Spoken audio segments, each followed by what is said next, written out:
Alappuzha ചാരമൂട്ടിൽ school വിദ്യാർത്ഥിനിയോട് അപമര്യാദയായി പെരുമാറിയ കേസിൽ കോൺഗ്രസ് നേതാവായ അധ്യാപകനെ പോലീസ് അറസ്റ്റ് ചെയ്തു. കോൺഗ്രസ് പാലമേൽ ഈസ്റ്റ് മണ്ഡലം ജനറൽ സെക്രട്ടറിയും സർവീസ് സംഘടനാ നേതാവുമായ എസ് ഷിബു ഖാനെയാണ് പോലീസ് സ്കൂളിലെത്തി അറസ്റ്റ് ചെയ്തത്.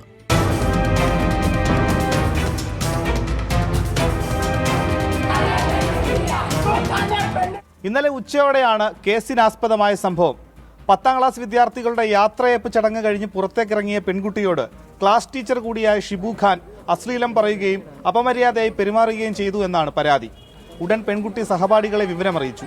എന്നാൽ മറ്റു ചില അധ്യാപകർ ഇടപെട്ട് പ്രശ്നം ഒത്തുതീർപ്പാക്കാൻ ശ്രമം നടത്തിയെന്നും ആരോപണമുണ്ട്. വിവരമറിഞ്ഞെത്തിയ SFI പ്രവർത്തകർ സ്കൂളിലേക്ക് മാർച്ച് നടത്തി.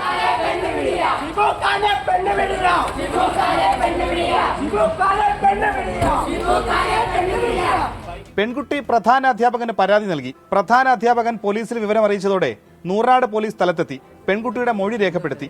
ഇയാൾക്കെതിരെ പോക്സോ നിയമപ്രകാരം കേസ് രജിസ്റ്റർ ചെയ്തു. അധ്യാപകനെ അന്വേഷണ വിധേയമായി സസ്പെൻഡ് ചെയ്തതായി സ്കൂൾ മാനേജർ അറിയിച്ചു. 24 ആലപ്പുഴ.